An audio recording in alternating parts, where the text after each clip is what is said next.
consegue chegar nisso que você falou. Sim. Mesmo tendo pouca. Então, é um estado religioso? É. Só que são 4.500 pessoas. E essas 4.500 pessoas, bispos, padres, clérigos da igreja. Então são pessoas de um estado 100% católico. 100% católico. Só que, vamos lá. Vamos voltar ao Bento XVI. O Bento XVI tinha um posto, agora eu não vou lembrar o nome dele, que administrava um dos bancos mais ricos do mundo, que é o Banco do Vaticano. Recentemente, o Papa Francisco até abriu um pouco as portas em relação a esse problema e afastou o cara que estava dirigindo, Máximo alguma coisa, não vou recordar o nome, do Banco do Vaticano. Descobriram que havia uma das maiores fraudes e roubos do Banco do Vaticano da história. Princípio de corrupção. Acusado de princípio de corrupção. Estado democrático. Então, por exemplo, se eu tivesse uma pessoa que soubesse governar bem o Porque Brasil, eu poderia... O Estado democrático é que as pessoas que assumem isso aqui, isso aqui, isso aqui, isso aqui, só tem essa visão. Só tem essa visão. Num Estado democrático, num Estado laico, as pessoas que assumem essas diversas áreas são profissionais. Muitas das vezes nós vemos o padre, ele não é formado para administrar banco. Quem é formado para administrar banco é o economista, não é o padre. O padre, ele não é formado para ser político, ele é formado para ser padre. Por isso que ele faz teologia e não ciência. Mas eu conheci um bom. Não, sim, tem. Nós temos algumas pessoas que são muito boas, que apesar de não ter uma formação, elas podem, mas é exceção. Mas é exceção. Então, o que acontece? Num Estado laico e democrático, em geral, lógico que no Brasil nós temos uma característica paternalista que coloca Zé Dirceu, não sei o que lá, que também não vai resolver nada. Mas, pelo menos em tese, o que acontece no Estado laico é que cada um que assume cada posição, ele tem, por exemplo, na religião, mesmo com a grande influência da religião católica, nós temos líderes de várias religiões. Tá? Nós não temos apenas a CNBB, que é o órgão de bispos que controla o catolicismo do Brasil. Nós temos vários líderes religiosos. Certo? Na economia, nós temos um economista controlando, nós temos pessoas que voltam-se para a cultura, que são professores, que são sociólogos, que têm essa perspectiva. Certo? Nós temos na política, além dessas tramicaiadas, infelizmente, é um câncer que existe dentro da democracia, infelizmente, né? Que o Estado democrático não está isento de corrupção, como eu citei no caso do Banco do Vaticano, tá certo? Então, as pessoas são formadas para tal, as pessoas que são cientistas, são preparadas para isso, entendeu? Fica uma coisa muito regionalizada, se eu for falar da questão do Estado democrático. Porque todas as instâncias vão ser administradas por uma pessoa religiosa. E nem sempre ela vai ter o perfil para controlar essas coisas. Tá? Lógico. Posso? Lógico. Pessoal, deixa eu vou sentar um pouco. Aí a gente conversa cara a casa com a família. Pessoal, tem as perguntas para André? Massacre mesmo, Não né? tem graça para perguntar para Ele já explicou tudo. Massacre, André? Ele fala do jeito que não abrange dúvida. Ele tem um dom da oratória, ele envolve você. Realmente, ele Eu não. falei, amor, eu para enganar sou. Eu tenho uma pergunta. Fala. Pode falar do Guilherme? Qual Guilherme? Os dois. O que você falaria? De que forma esse círculo lá, de que forma funcionaria de uma forma correta? O que precisaria mudar para ter uma melhor justiça, melhor, tanto economicamente quanto. O que seria mudado para tudo isso funcionar de uma forma melhor? Mais condições para o povo? Porque politicamente só falando não funciona, como a gente já sabe. E aí, faz o que então? Como que mudaria alguma coisa se precisa mudar para funcionar melhor? Você é professor de biologia, entende mais do que eu. Quando nós temos vários órgãos dentro do corpo, como que eles vão funcionar de maneira Igualzinho, todo mundo tem que fazer seu trabalho. Então, todo mundo fazendo o seu trabalho é um ponto. Só que o segundo ponto é a questão da ideologia. A ideologia, ela dá coerência para todas essas estruturas. Só que aí que a gente tem que se questionar. Qual ideologia é a melhor? Melhor para quem? Tem que ter essa pergunta. Melhor para quem? Melhor para o todo. Para todos. Mas sempre alguém puxa pro seu lado. Não, sim, obviamente. Sempre vai ter uma. Cada um vai querer puxar suas sardinhas. Sim, Só que como que você vai ter um benefício se o outro não vai ter um benefício também? Então nós temos que pensar o conjunto da análise da sociedade como um benefício para todos. E esse benefício ele vai ser alcançado quando houver uma ideologia baseada no debate e na produção científica. Aí nós temos uma questão, uma coerência, tá? Uma coerência de uma participação da sociedade na qual as pessoas discutem e debatem os melhores caminhos para todos. Lógico, para você ter uma perfeição, eu vou falar para você que eu não tenho a solução. Não tenho a solução. Agora, o que vai acontecer é que se houver um Estado teocrático, sempre vai puxar para o lado religioso. A gente não vai ter alternativa de equilíbrio de forma nenhuma. Não vai ter essa. Agora, com a possibilidade do Estado laico e democrático, nós podemos ter o debate, nós podemos ter a discussão e podemos ter aí a concordância de todas as partes e fazer um plano de desenvolvimento para todas as áreas. Tá? Óbvio que não é fácil para se conseguir tudo isso, uma vez que falta vontade política para que isso seja feito. Essa é a tese do André. Fala aí. No Vaticano, ele sendo um país religioso, você não acha que ele gera muito comércio e economia dentro dele? Não. Por quê? População. Tá, mas e fora disso? Fora da população? Quanta gente não quer reconhecer o Vaticano? A questão é o seguinte, a renda vinda do turismo que fica no Vaticano.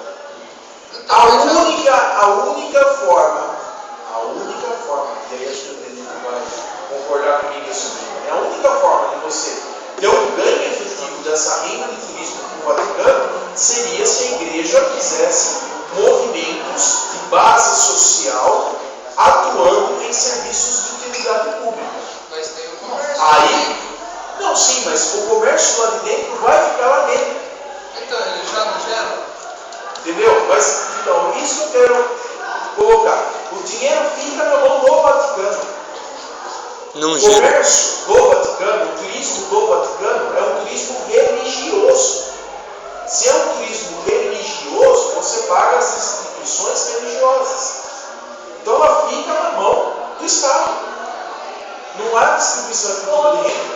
Lógico que lá no Vaticano, como é uma população baixíssima, né? Nós temos o quê? Nós temos padres, clérigos, o Papa, etc. Então, a renda vai ficar na mão do Estado. O turismo é para o Estado. O comércio é para o Estado. O comércio é de imagens religiosas. O comércio é de terço. O comércio é de turismo, de visita à catedral. Posso comparar isso Tá. com o comércio do Vale antigamente? Por Posso favor, comparar então? isso até... Então, a gente está falando agora, comércio. De acordo com a roda ali, como que é um debate, né? É interrelacionado. Tá? Sim. A seta pode ser invertida Sim. ou cruzada. Só para De acordo com o que você colocou ali, um socialismo onde tem justiça social, em tese, né? Com Justiça social vai ter que ser. É, porque nunca na teoria é igual à prática. Nunca foi. Nunca foi, nunca será, né? Isso. Nunca foi. Então, um socialismo, certo? Com tolerância, E puxando um pouco mais pro lado cultural, seria um jeito melhor de governar um país hoje no mundo? Por que seria o jeito melhor? Eu tô te perguntando isso. Seria melhor? Seria melhor? Não, foi o que eu falei para o professor Guilherme, né? Eu creio que a melhor forma é ter uma congruência entre as partes. A partir sempre vai ter uma ideologia que ela vai manter unida todas as partes, a política, a economia, a religião, a relação entre as classes sociais e a cultura. Eu não diria o termo cultura, mas eu diria o termo educação. Porque o termo cultura, ele pode ser diretamente influenciado pela religião. Tá? Então o termo educação é um termo melhor para a gente se utilizar. Porque na educação, você ensina para as pessoas o que é o certo e o que é errado. Ou seja, a moral e a ética. Só que depois que a pessoa adquire uma moral e uma ética, ela vai estar habilitada a fazer as suas escolhas em determinadas situações. Se você estiver fechado para apenas um aspecto cultural e não ter a dimensão de todas as outras culturas, o que você vai fazer? A sua escolha vai ser sempre a mesma. Você sempre vai escolher a mesma coisa. E essa coisa sempre certa? Não. Quando você tem um aspecto educacional envolvido, você pode ter uma dimensão de escolhas mais efetiva. Você pode não sempre escolher um, mas você pode escolher o 2, o 3 e o 4, que também podem ser comuns. Então a gente já sabe que nunca vai funcionar, porque se a gente debater democraticamente, bonitinho, e achar um meio eficiente para funcionar, com educação, ética e moral, a gente não... Mas aí vai a minha crítica. Mas me cortou. Ao Estado laico, apesar de eu estar defendendo ele, eu tenho uma crítica para ser feita. Não há vontade política para que isso aconteça. Não há vontade política. Então, Isso é uma crítica que eu faço. Lógico, eu acho assim, mesmo tendo fragilidade política, mesmo tendo um debate, que também é, gente, isso que a gente está fazendo hoje aqui, isso que a gente está fazendo aqui é só feito em universidade. O Denilton sabe muito bem que ele passou por isso, Silvio também, Guilherme também. Isso é só feito em universidade. Entendeu? Não é? Isso deveria ser feito na praça, na rua, na casa. Vamos discutir, reunir o pessoal para discutir. Então não há vontade política para que isso aconteça. Nem dos nossos governantes e muito menos. Oi? Tudo bem? André, Oi? não há pessoas corretas na política também para fazer que isso aconteça. Então, não há vontade, não há estímulo. E quando partindo do pressuposto que nós temos um conjunto de políticos corruptos, isso nem no Estado laico, nem no Estado teocrático está livre de, mesmo considerando esse ponto, o que acontece? Nós não temos, as pessoas não acreditam na política. A política não é mais meio de transformação, a política é meio de corrupção, de ganhar fácil, de ganhar dinheiro fácil. Então nós não acreditamos mais na política, e por isso que nós perdemos o estímulo. Porque pode ver, a gente pergunta para qualquer pessoa assim, vai, por exemplo, de 10, 5 fala que vai votar no, porque não acredita mais no político. Sim, Eles vão e falam, eu vou mudar, chega na hora, ganha. mas isso for, aí eu vou até voltar naquele dia que eu fui junto com o Denilton lá no terceiro. E eu disse, tem como resolver isso? Na minha concepção, tentar votar no menos pior. Porque às vezes, se você vota no, você dá vitória para o pior. Então, meu pai falou que o Aécio Neves parece que vai concorrer, né? Mas licenciado, meu pai falou assim, vou votar nele porque é o menos pior. Então, a minha maçonia não é. Mas aí a gente pode debater isso. É discutível. Mas não vota não. então, voltando um pouco lá do que você estava falando, que para ser melhor, teria que abranger a todos e tal, isso daí tinha que funcionar harmonicamente, um com o outro, e sem ter não sobressair ao outro. Se a gente achar um jeito, isso aqui é uma hipótese, né? Uma tese. Se a gente achar um jeito, ética, moral, bonitinho, com educação e tal, com educação a gente já vai montar uma pessoa crítica para mudar aquilo que a gente já montou. Então vai ser um paradoxo sem fim, não tem como mudar isso. Não, mas não é um paradoxo. Por que cada vez mais as pessoas vão começar a ver como aquilo lá tá errado. Então, a gente nunca vai chegar num lugar. Chega. Ah, mas. Só que é o que eu falei, precisa haver vontade política. Por isso que esse processo de você for considerar sempre votar no menos pior, uma hora o cara que vai estar lá, ele vai ter interesse em investir em educação. Mas como saber quem é menos pior? Oi? Como saber? Estudo, educação. Aí, avaliar o passado da pessoa. Avaliar o que ela fez, o que ela deixou de fazer. Se ela tem envolvimento em qualquer tipo de escândalo, qualquer tipo de coisa. Tá certo? O que mais? Você avaliar qual que é o projeto efetivo e pegar desse projeto aquilo que é factível e aquilo que não é factível. Porque tem muita coisa que você analisa quando lê político, né? Eles sempre dão aqueles bloquinhos, esse aqui é meu programa de governo. Aí você começa a ler lá, isso aqui, loucura. Isso aqui. Então vê dentro do plano de governo do cara o que é factível, o que realmente pode ser construído com as condições oferecidas na cidade. O plano pode ser. Levanta a mão. É eles lá. Aí você tem que avaliar o perfil do candidato. Ah, tá. Então, dessa que você tá falando, tem que avaliar o perfil do candidato, eu concordo. Só que às vezes, tipo assim, o cara é bom e tal, só que ele entra lá, a gente coloca ele lá dentro, ele é influenciado por outras pessoas, ele é tipo um fantoche. Mas perfeito, concordo com você. Por isso que votar no menos pior não é só para presidente, é em todas as instâncias. É em todas as instâncias. Aliás, eu se eu fosse chefe de governo algum dia, eu seria favorável a uma eleição para o Poder Judiciário também. Porque eu já vou falar que Porque não, mas é um fantoche. Porque então, não, mas isso já acontecia até no governo anterior com o próprio Valmir. Um outro bom exemplo Então, também é o Serra, porque o Serra ele lutava pelos mesmos ideais que hoje em dia ele sim, as pessoas deixam o seu. É muito normal as pessoas deixarem os seus ideais por conta de interesses econômicos, por exemplo. Se você for pegar a presidente Dilma, o perfil ideológico dela, marxista, de esquerda, revolucionário, que o Denilton pode definir muito melhor do que eu esse perfil, né? E ela privatizar aeroporto é um interesse econômico. O interesse econômico se sobrepôs à ideologia política. Pode perguntar aí primeiro o que você fala? Então, mas a gente está dando exemplo do Brasil, porque a gente conhece mais o Brasil. Mas a gente vê o grosso do que acontece lá fora, a gente não vê detalhes, porque a gente pode saber que existe um país mal desenvolvido com uma política muito boa, só que sem condição de governar, e às vezes a gente não presta atenção.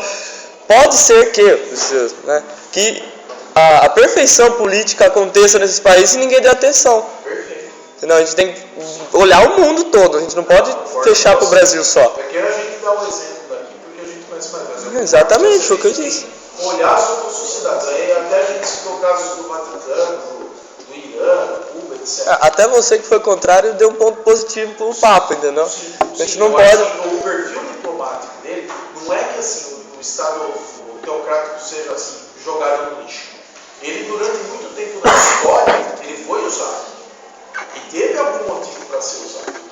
O Dedito vai falar qual é esse motivo. Mas assim, ele pode ser considerado um ponto positivo essa ação pessoal do Papa Francisco. Porque há pessoas e há pessoas, né? Se considerar voltar no Papa Bento XVI, ele não era nem um pouco diplomático. E ele tinha o poder da mídia junto com ele também.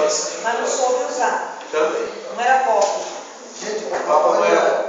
Esse Papa agora ele está sabendo usar a mídia a favor dele para ajudar ele a fazer as coisas. olha que legal, eu não precisei criticar o Estado laico, vocês criticaram. Isso é bom, né? Pessoal, eu não precisei fazer isso, vocês criticaram o Estado laico. E se vocês criticaram o Estado laico, vocês apoiaram o Estado teocrático. Aparece. Professor, há críticas e há críticas. Não exclusivo. Há críticas e há críticas. A gente criticou o seu lado dele também. Beleza, né? Pessoal, muito legal, se dá os textos super rapidinho, tá? vai ficar mais uma aula. Quando o André, com toda a sua desenvoltura, cultura,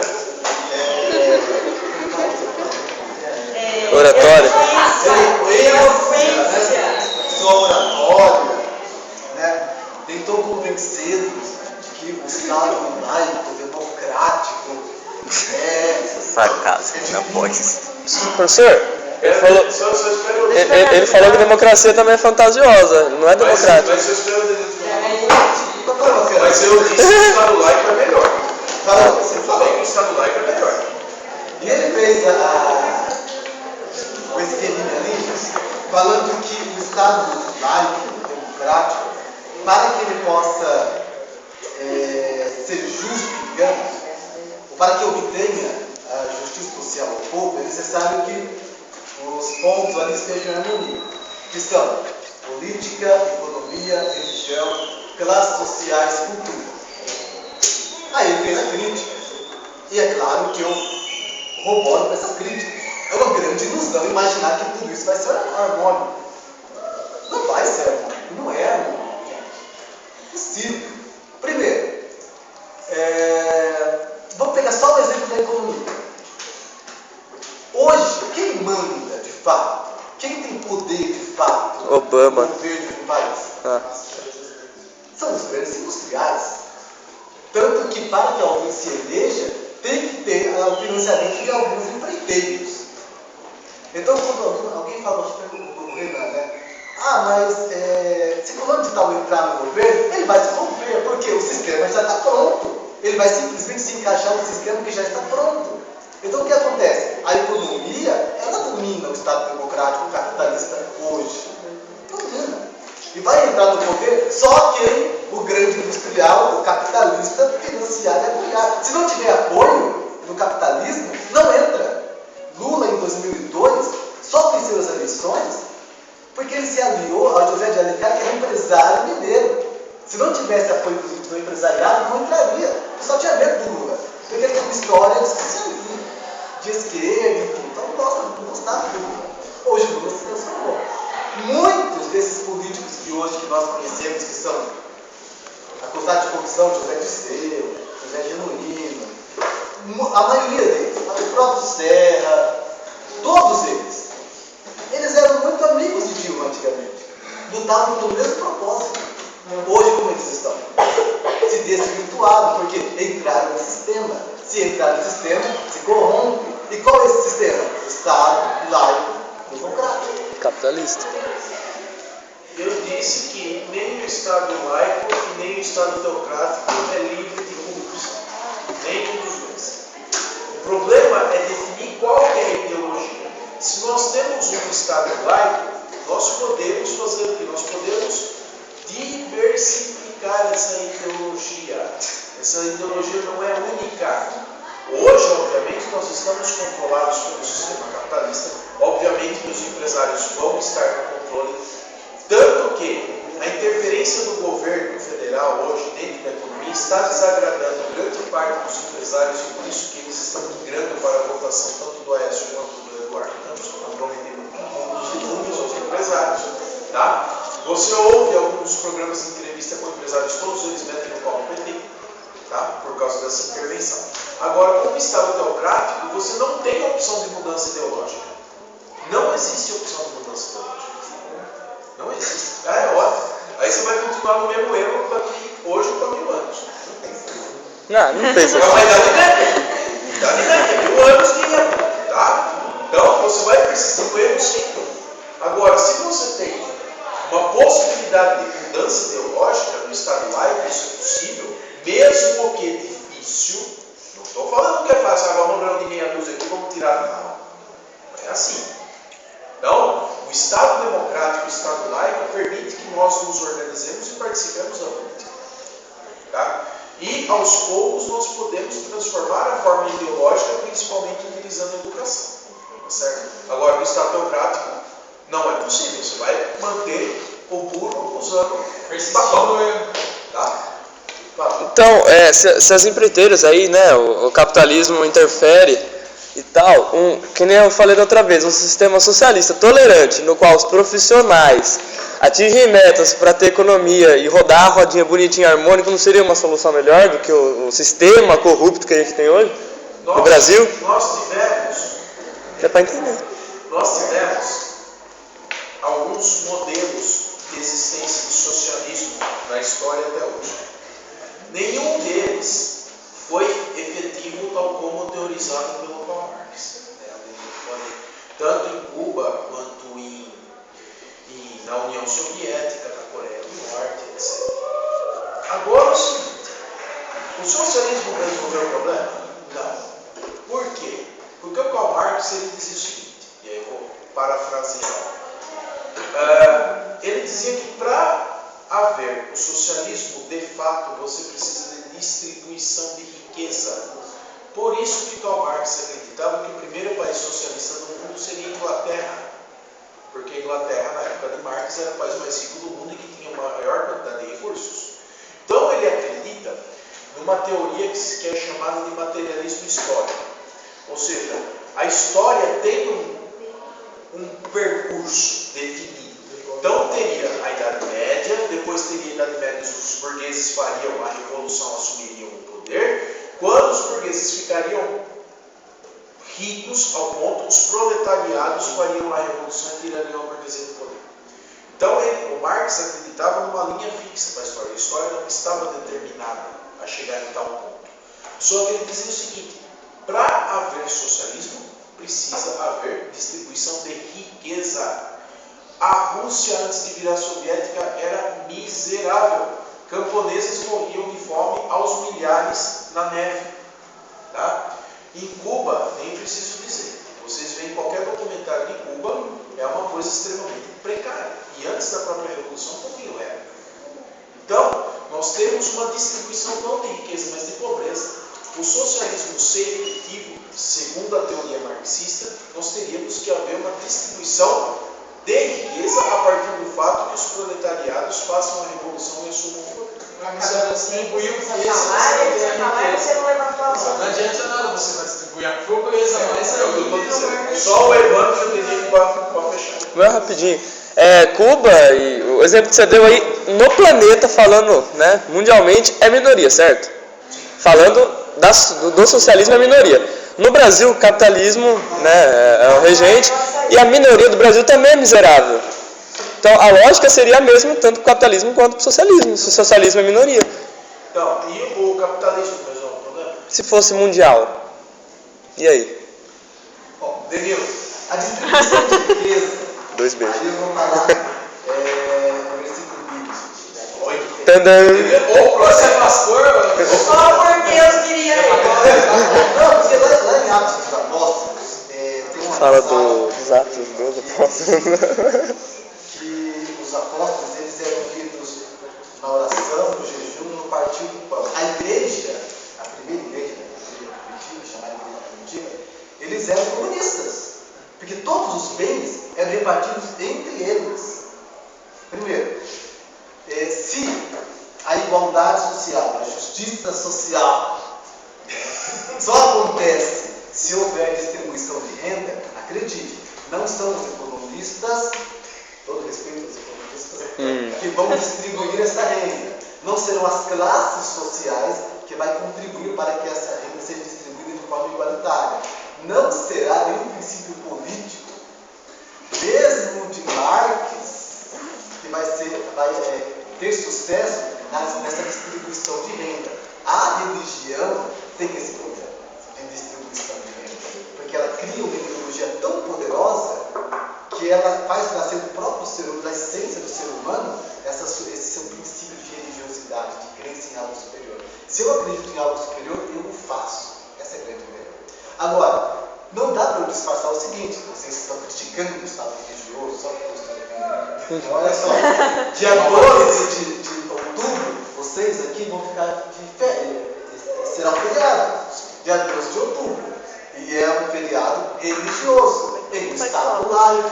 Então, já que estamos vivendo em um Estado laico, e devemos respeitar o Estado laico, assim, né, de todo modo, trabalho dia 12 de... É lógico, eu tenho que trabalhar.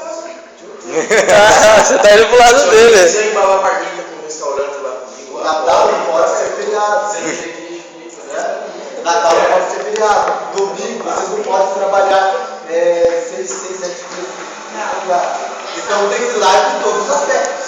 Senão é a mesma fantasia de Estado laico.